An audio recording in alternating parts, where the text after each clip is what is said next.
नमस्कार दोस्तों, एम गुरु के यूट्यूब चैनल में आपका स्वागत है। आज कंप्यूटर फंडामेंटल के एपिसोड नंबर 5 की शुरुआत कर रहे हैं हम। और आज का वीडियो बहुत ही ज़्यादा इम्पोर्टेंट होने वाला है, क्योंकि आज हम बात करने वाले हैं एक बहुत ही इम्पोर्टेंट चीज़ के ऊपर कि अगर आप कंप्यूटर खरीदने जा रहे हैं तो कौन सा कंप्यूटर खरीदें, लैपटॉप या कंप्यूटर डेस्कटॉप, आप जो भी खरीद रहे हैं वो कौन सा लें। तो चलिए शुरू करते हैं वीडियो।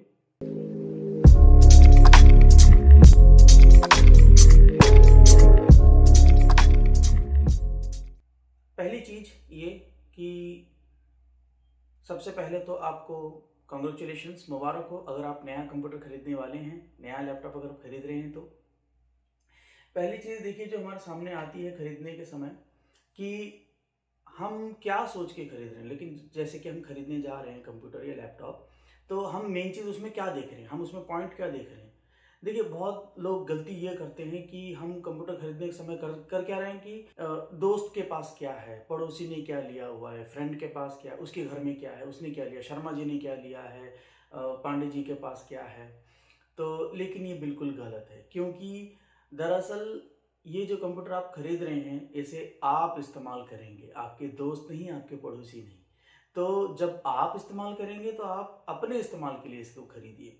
और आपको पता होना चाहिए कि आप जो ले रहे हैं वो आपके उपयोग में आए और अच्छा आया, मतलब कि अगले कुछ समय तक या सालों तक आपको पछताना ना पड़े कि भाई मैंने क्या ले लिया, शायद मुझे कुछ और लेना चाहिए था, यार ये थोड़ा गलत हो गया, ये मन में नहीं आना चाहिए। तो देखिए सबसे पहली चीज जो हम गलती कर रहे हैं, देखा देखी वाली, जो वो गलती नहीं होनी चाहिए। अभी दिखाने के लिए तो आप भाई गए और आपने हाथी खरीद लिया है, और ठीक है भाई आपके पास बहुत पैसा है तो आपने हाथी खरीद लिया, लेकिन उसका इस्तेमाल क्या करेंगे आप उसमें स्कूल तो नहीं जाएंगे, कॉलेज तो नहीं जाएंगे, या ऑफिस तो नहीं जाएंगे उसके ऊपर बैठ के। तो वही चीज़ है, कंप्यूटर भी वैसे ही है, तो सोच समझ के खरीदें। तो देखिए हमारा क्राइटेरिया क्या है, पहली चीज़ है जो ध्यान रखने वाली है। सबसे पहले प्रोसेसर। अगर आप हमारे पिछले एपिसोड्स देख चुके हैं तो आपको पता है प्रोसेसर क्या है, रैम, ठीक है। उसके बाद जो तीसरी चीज़ हम देखते हैं कि हार्ड डिस्क, और उसके बाद ऑपरेटिंग सिस्टम। ऑपरेटिंग सिस्टम हम लोग जानते हैं ज़्यादातर कॉमनली हम विंडोज़ ही लेते हैं, और मार्केट में विंडोज़ मिल भी जाता है। अगर आप लैपटॉप ले रहे हैं तो प्री इंस्टॉल मिल जाता है या अलग से आप ले सकते हैं। ओके, फिर अगली चीज़ जो देखने के लिए होती है, ये सब हो जाने के बाद फिर अगला चीज़ जो आप देखेंगे वो है बैटरी, कि लैपटॉप की बैटरी कितनी है। तो ये भी डिपेंड करती है कि आप किस लिए खरीद रहे हैं, ठीक है। मतलब लैपटॉप जब ले रहे हैं उसका इस्तेमाल क्या है। उसके बाद आता है ग्राफिक कार्ड। ग्राफिक कार्ड कोई ज़्यादा ज़रूरी चीज़ नहीं है, लेकिन ज़रूरी भी है आपके, फिर वही बात है इस्तेमाल के ऊपर कि आप उसको करेंगे क्या, ठीक है। तो जो हमें ध्यान रखनी है, अगर प्रोसेसर का आप ध्यान रखिए कि आज जो चल रहा है मार्केट में वो है 9th जनरेशन से लेके 11th जनरेशन तक अवेलेबल है मार्केट में। इसके नीचे का मत खरीदिए, ओके, बिल्कुल भी नहीं। खरीद लिख सकते हैं थोड़ा, अगर बजट को ये करना हो, एडजस्ट करना हो, लेकिन वैसे अगर आप लेटेस्ट जो खरीद रहे हैं तो 9th generation and 11th generation market में अवेलेबल है, आप इन्हीं में से एक लीजिए। उसके बाद पॉपुलर जो ब्रांड हैं प्रोसेसर के, वो आप जानते हैं इंटेल है या AMD है, तो हम इसी में से ही लेने की कोशिश करेंगे, इसी में लेना ही चाहिए। ओके, रैम 4 GB से ऊपर का ही होता है आजकल, मिनिमम रिक्वायरमेंट 4 GB है, DDR4 ही होना चाहिए। अब आज के समय में DDR3 तो मत लीजिए, ठीक है, DDR4 एंड अबव मिले तो ही ठीक है।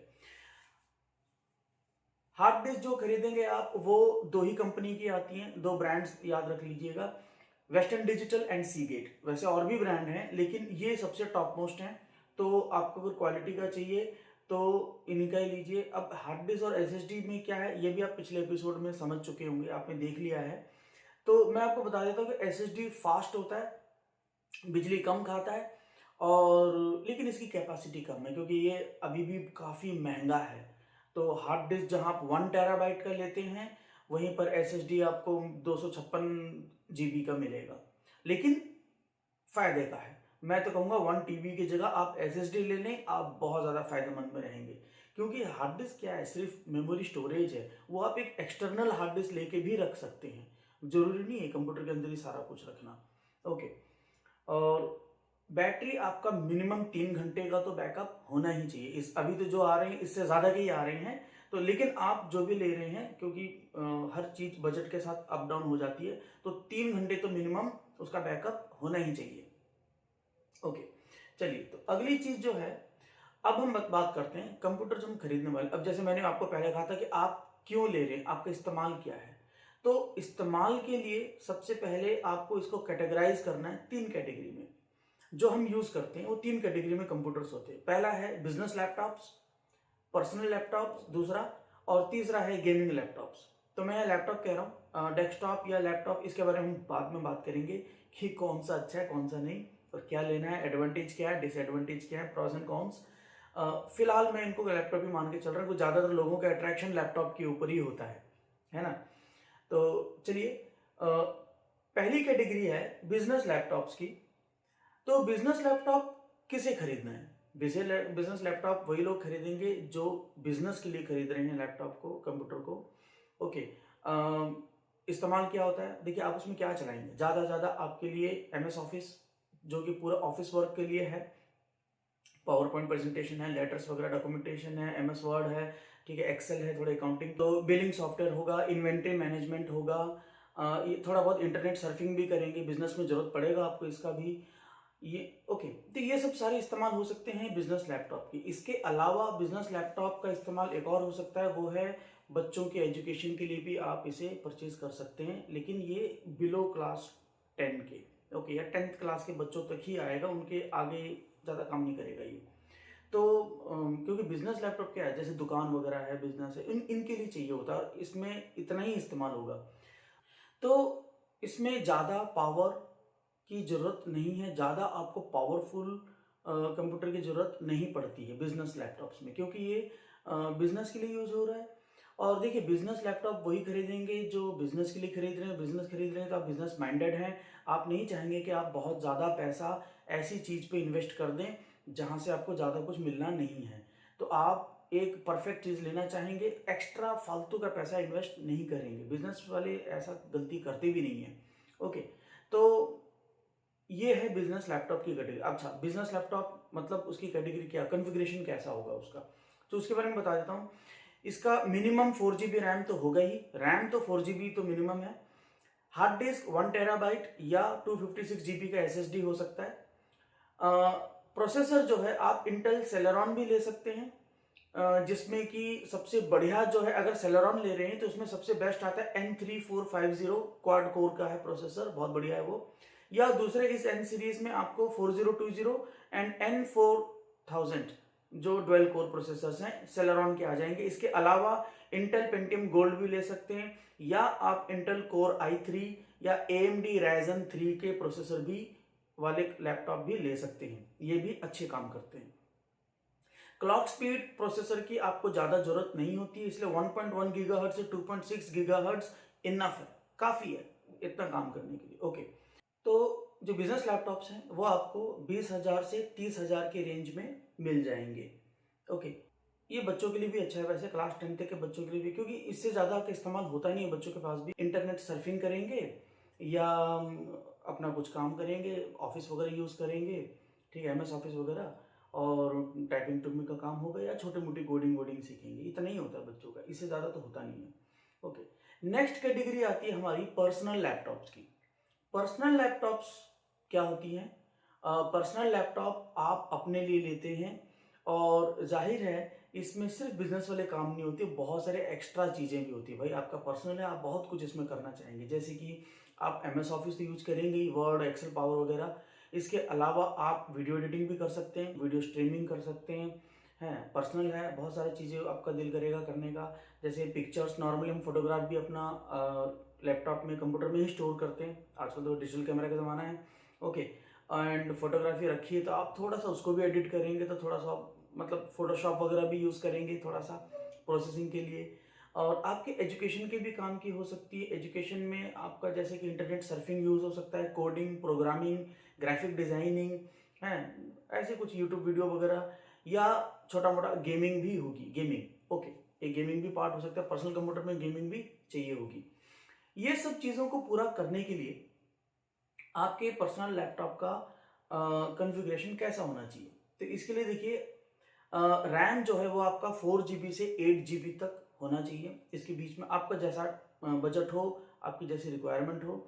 Hard disk same 1 TB hard disk SSD या 256 GB का SSD सॉलिड स्टेट ड्राइव रख सकते हैं। रिकमेंडेड है SSD के लिए। मैं ये कहूँगा कि थोड़ा महंगा होता है, लेकिन आप ऐसे सॉलिड स्टेट ड्राइव SSD को ही लें। ये बहुत फास्ट होती हैं, बिजली भी कम खाती हैं, यानी आपके लैपटॉप की बैटरी भी ज़्यादा जाएगी। ओके, और इसके साथ एक चीज़ और जो आजकल आ रही है पर्सनल लैपटॉप में, वो है फिंगरप्रिंट सिक्योरिटी, फिंगरप्रिंट से लॉगिन करने के लिए। तो वो भी आप देखिए, अगर लें तो आपके लिए एक ऑप्शन हो सकता है। प्रोसेसर प्रोसेसर देखिए आपका इंटेल कोर i3 से लेकर के आप i5 तक यूज़ कर सकते हैं। AMD Ryzen 3 या Ryzen 5 तक का आप यूज करेंगे। ये काफ़ी है पर्सनल लैपटॉप के लिए, क्योंकि काफ़ी पावरफुल होते हैं ये। और इसकी जो क्लॉक स्पीड है वो 2 GHz से 3 GHz तक इनफ है। ओके, इससे ज़्यादा ज़रूरत नहीं होगी। ओके, इससे ज़्यादा मार्केट में आता भी नहीं है। मॉनिटर जो है, मॉनिटर में ध्यान जा सकता है, पर्सनल है क्योंकि, तो उसमें देखिए आजकल जो टेक्नोलॉजी है उसमें IPS टेक्नोलॉजी या OLED का एक टेक्नोलॉजी, वो आपको एक ऑप्शन हो सकता है, तो उस पर आप देख करके मॉनिटर ले सकते हैं।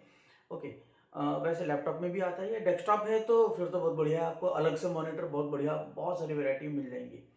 और इसके अलावा अगर आप ग्राफिक्स डालना चाहें तो आपको ज़्यादा हैवी कोई ग्राफिक कार्ड की ज़रूरत नहीं है पर्सनल लैपटॉप में। इसमें आप इंटेल UHD ग्राफिक कार्ड कर सकते हैं, and Intel HD graphic card जो होती हैं वो इनफ है, इतना इनफ है। ओके, पर्सनल लैपटॉप के लिए इतना, ये आपको गेमिंग भी संभाल लेंगी। लगभग जो गेम खेलते हैं छोटे मोटे सारे गेम हैं, और मेन मुद्दा तो गेमिंग का है नहीं, इसमें बहुत सारी चीज़ें, वेराइटी ऑफ थिंग्स हैं, तो सारी चीज़ों के लिए हो जाएंगे। इसका जो रेंज है ये आपको 25,000 से 50,000 के बीच में पड़ेगा। देखिए यहाँ चीज़ और मैं बता दूं कि पर्सनल लैपटॉप, ये जो मैं कैटेगरी बता रहा हूँ, ये कोई अलग से बनी हुई स्टैंडर्डाइज चीज़ नहीं है। ये आपको खुद ही डिसाइड करना पड़ेगा कि बिजनेस लैपटॉप कौन सी है, पर्सनल लैपटॉप कौन सी। वैसे तो कई शॉप्स हैं, कई ऑनलाइन ये भी हैं जहाँ पर वो दिखाते हैं कि आपका यूज़ इन 3 कैटेगरी दिखाते हैं, लेकिन बहुत दिखाते भी नहीं है, तो आप खुद ही डिसाइड करना है। ओके, और इसका जो प्राइस रेंज होगा मैंने बताया जैसे 25 से 50,000 के बीच में है। लेकिन अगर आपका बजट ज़्यादा है और वो थोड़ा हाई एंड में जाएंगे तो ये आपको 60-70,000 तक भी बेस्ट वाला में, बेस्ट ऊपर वाले रेंज में मिल जाएगा। ओके, इसके बाद जो अगला कैटेगरी है हमारा तीसरा, वो है गेमिंग लैपटॉप। अब गेमिंग लैपटॉप जो होते हैं वो बहुत ज़्यादा पावरफुल होते हैं, क्योंकि आजकल जो गेम्स आ रहे हैं वो 3D के हैं, हाई रेजोल्यूशन होती है, बहुत ज़्यादा ग्राफिक्स होता है, तो उसके लिए प्रोसेसिंग स्पीड भी बहुत ज़्यादा हैवी चाहिए होती है। इसमें क्या क्या आप कर सकते हैं उसके बारे में मैं क्या बोलूँ, इतना पावरफुल है कि इसमें आप सब कुछ कर सकते हैं। ऑल एक्टिविटीज़, आपका ऑफिस हो, वीडियो एडिटिंग हो, फोटोग्राफी हो, फोटो प्रोसेसिंग हो, आपका एजुकेशन के लिए हो, coding, programming, graphic designing, surfing, सब कुछ कर सकते हैं इसमें, क्योंकि बहुत ज़्यादा पावरफुल कंप्यूटर। अच्छा, तो मेन चीज़ की इसका कन्फिग्रेशन कैसा है, क्या है इसमें। इसमें जो रैम है वो मेन आपका 8 GB से शुरू होता है। ओके, 8 GB से 32 GB तक का रैम होना चाहिए इसमें। ओके, 8 से नीचे नहीं हो सकता। और यहाँ पर बिल्कुल रिकमेंडेड है कि सॉलिड स्टेट ड्राइव ही लीजिए, क्योंकि फास्ट काम करेगा वो। हार्ड डिस्क थोड़ा सा बाद में ही ऑप्शन, उसको थोड़ा बाद ही रखिए, या फिर हाइब्रिड ले लीजिए, क्योंकि दोनों आते हैं आजकल, तो वैसा ले लीजिए। तो SSD के ऊपर ज़्यादा प्रायोरिटी रहनी चाहिए। ओके, अगली चीज़ जो इसके प्रोसेसर हैं वो आपका शुरुआती प्रोसेसर इंटेल कोर i5 से शुरू होगा एंड i9 तक जाएंगे आप। ओके, i5 से i7 है, i9 है, इनमें से कोई लेना, या AMD Ryzen का है तो Ryzen 5 से लेकर के Ryzen 7, Ryzen 9 तक होना चाहिए। देखिए, और इंटेल और AMD में अगर कोई कंपेयर करने के लिए मेरे से पूछे तो मैं तो दोनों को ही बेस्ट बोलता हूँ। मैं किसी को बढ़िया या किसी को ख़राब नहीं बोलूँगा, सिर्फ मार्केटिंग का नाम का बात है। इंटेल का ज़्यादा थोड़ा मार्केट बड़ा है, AMD का थोड़ा उससे छोटा है, लेकिन क्वालिटी दोनों की बहुत बढ़िया रहती है। आप अगर राइजन भी लेंगे तो अच्छा ही रहेगा। मैं तो कहूँगा राइजन लेने से ज़्यादा अच्छा है, क्योंकि वो आपको थोड़ा सा चीपर बैठेगा, थोड़ा सा इंटेल से कम पड़ता है राइजन। ओके, पावर काम उतना ही है। क्लॉक स्पीड 2 GHz से 3 GHz या ज़्यादा भी मिलता है तो वो भी बढ़िया है, क्योंकि गेमिंग करना है। ये इसमें जो है ग्राफिक कार्ड, ये बहुत ही मेन है, और इसमें हैवी बड़े ग्राफिक कार्ड लगेंगे, जैसे कि ज़्यादा NVIDIA GeForce GTX 1060, ये आपका बिल्कुल बेसिक है। इससे तो शुरुआत इसके ऊपर का ही होना चाहिए, इसके नीचे का नहीं। या AMD Radeon RX 480, ये आपका बेसिक, इसके ऊपर का रखिए आप, वो आपका बेटर रहेगा। ज़्यादा अच्छे में जाएंगे तो NVIDIA GeForce GTX 1060 Ti, 1070 Ti या 1080 Ti बेस्ट रहेंगे। ओके, और देखेंगे NVIDIA GeForce RTX, अच्छा रेंज है, RTX सीरीज के भी अच्छे आते हैं, 2080 एंड 4060 Ti, और सबसे बेस्ट जो अभी चल रहा है वो है 3090। ओके, और AMD Radeon में भी जो अगर और अच्छा देखेंगे तो AMD Radeon RX Vega 5664 and RX 6800 XT, और सबसे बेस्ट में चल रहा है 6900 XT AMD Radeon RX का, RX सीरीज का। ओके, इसका जो प्राइस रेंज आपको बैठेगा वो लगभग 60,000 से शुरू होगा ये, और करीब 90,000 तक जाएगा। और ये भी मैंने वैसे ही बता दिया, लेकिन अगर आपका बजट बड़ा है, आप अगर ज़्यादा हैवी बहुत बढ़िया अगर ले सकते हैं तो करीब 1.5 लाख 2.5 लाख तक भी इसके रेंजेस हैं गेमिंग लैपटॉप के। ओके, लेकिन एवरेज 90,000 1.5 लाख इनफ है। ओके, और वैसे तो आप 70-80 हज़ार में भी बढ़िया मिल जाएगा आपको, बहुत ज़्यादा आगे जाने की ज़रूरत नहीं है, मेरे हिसाब से ज़्यादा जाने की ज़रूरत नहीं है। ओके, अगली चीज़ रही, जैसे कुछ पूछते हैं कि लैपटॉप बढ़िया है कि डेस्कटॉप बढ़िया है। वैसे देखिए दोनों कंप्यूटर हैं और लगभग कॉन्फ़िगरेशन भी दोनों का सेम ही होता है, लेकिन कुछ प्रॉज एंड कॉन्स हैं, वो मैं आपको बता देता हूँ। देखिए लैपटॉप लेंगे तो उसके प्रॉज क्या मैं बताता हूँ। प्रॉज तो यही है कि मोबिलिटी है, लेके घूम सकते हैं उसको, कॉम्पैक्ट है, छोटा सा है, और दूसरा बढ़िया बात है लेस पावर कंजप्शन, बिजली कम खाता है, बैटरी पे चलता है। ज़्यादातर जो इसके अंदर के डिवाइसेस हैं वो कम पावर यूसेज में काम करते हैं, और अभी जो आ रहे हैं उनमें तो बहुत ही कम पावर ले रहे हैं, यानी कि बैटरी लंबे समय तक काम करने वाली है, एक्सटेंडेड बैटरी लाइफ भी है इसकी, ठीक है। तो ये सब चीज़ इसके प्रॉज हैं। लेकिन अब डेस्कटॉप में अगर हम देखें इसको ही कंपेयर करके, तो डेस्कटॉप में मोबिलिटी नहीं है, वो एक जगह आपका फिक्स रह जाता है, आप लेके अपने दोस्तों को दिखा नहीं सकते हैं, दोस्त को आना पड़ेगा आपके घर। उसके बाद मोर पावर कंजप्शन, दूसरा चीज़ जो है इसका कॉन्स में, कि भाई बिजली ज़्यादा खाता है, डेस्कटॉप कंप्यूटर बिजली ज़्यादा खाएगा, उसके लिए अलग से आपका यूपीएस लगेगा। ओके, उसकी बैटरी नहीं यूपीएस होती है, बात वही है, लेकिन थोड़ा सा ज़्यादा बिजली खाता है ये, क्योंकि मॉनिटर अलग हैं, और मॉनिटर भी आप हो सकता है बढ़िया सा लगाएं, तो जितना जैसा होगा वैसा ही।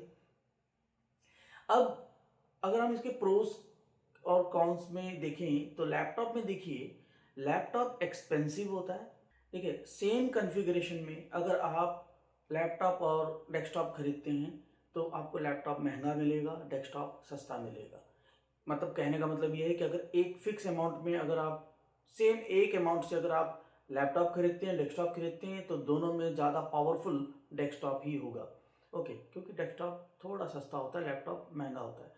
बहुत कम्पैक्ट होने के कारण इसका जो रिपेयर एंड सर्विसेज है वो थोड़ा एक्सपेंसिव है, और आपको हर जगह नहीं मिलेगा। ओके, इसके सर्विस सेंटर में ही आपको जाना पड़ेगा, इधर उधर देने से उल्टा प्रॉब्लम है। ओके, जबकि डेस्कटॉप जो है आप ऑलमोस्ट, जो अगर इतना जानते होंगे तो आप खुद ही कर लेंगे, या आपको बहुत बहुत मिल जाएंगे उसको रिपेयर करने वाले, आपको अपने ही टाउन में मिल जाएंगे बहुत सारे।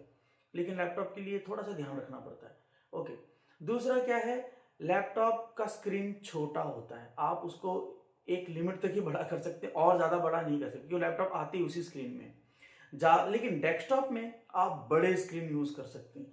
देखिए अगर आप ग्राफिक डिजाइनिंग में हैं, या अगर आप वैसा कुछ काम कर रहे हैं, फोटो प्रोसेसिंग वगैरह, तो आपको बड़े मॉनिटर की जरूरत होगी, जो आप डेस्कटॉप में मन मर्जी का एक बड़ा सा मॉनिटर ले सकते हैं डेस्कटॉप के लिए। ओके, तो ये ऑप्शन लैपटॉप में अवेलेबल नहीं है। दूसरा, बैटरी की प्रॉब्लम भी लैपटॉप में आती है, क्योंकि कुछ समय के बाद बैटरी का जो लाइफ है वो रिड्यूस होने लगता है। अगर आपको 4 घंटे या 6 घंटे का दिया गया है लैपटॉप में, तो धीरे धीरे 6 से 5 आएगा, 4 आएगा, 3 आएगा, 2 आएगा, और हो सकता है अगर बिल्कुल डिश हो गया तो फिर दिक्कत है, क्योंकि बिना बैटरी के लैपटॉप को चलाना मुश्किल है। जबकि डेस्कटॉप में क्या होता है कि यूपीएस लगता है, और वो भी छोटा सा एक देता है उसको, अगर 10 मिनट का भी बैकअप है तो भी ठीक है, हम उसको सिर्फ शट डाउन करने के लिए ऑप्शन लेते हैं। बिना बिजली के उसको चलाने का तो ऑप्शन ही नहीं है डेस्कटॉप में है। और अगला चीज़ जो है वो ये बहुत मेन इंपॉर्टेंट है, लैपटॉप को आप ज़्यादा अपग्रेड नहीं कर सकते हैं, जबकि डेस्कटॉप को अपग्रेड करने के ऑप्शन ज़्यादा होते हैं। अपग्रेड यानी कि उसमें कई सारे पेरिफेरल जो इंटरनल डिवाइसेस हैं, इंटरनल पार्ट्स हैं उसके, आप अपग्रेड कर सकते हो। डेस्कटॉप में बहुत सारी चीज़ कर सकते हो, लेकिन लैपटॉप में आप ज़्यादा कुछ नहीं कर सकते, एक लिमिटेड चीज़ तक ही कर सकते हो।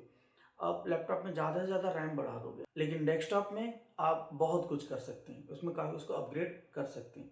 ओके, दूसरी चीज जो है, डेस्कटॉप में न्यूमरस एक्सेसरीज आप उसमें ऐड कर सकते हैं, बहुत सारे तामझाम इसमें, कैमरा कुमरा है, मतलब प्रिंटर्स वगैरह या अदर और भी सारी कई devices, separate monitors, double monitor हैं। आपको जैसी रिक्वायरमेंट है आप बहुत सारी पेरिफेरल डिवाइसेस में ऐड अप कर सकते हैं, आप बहुत सारा उसमें जोड़ सकते हैं। लेकिन लैपटॉप में कुछ होता नहीं है ज़्यादा जोड़ने के लिए, आप जोड़ेंगे भी तो उसकी मोबिलिटी चली गई, फिर मोबिलिटी तो रही नहीं ना लैपटॉप की। अगर जोड़ जाड़ के आपने कहीं रखा तो उससे बढ़िया तो फिर डेस्कटॉप ही ले लो आप। तो वो चीज़ें हैं, और डेस्कटॉप इकोनॉमिकल होता है।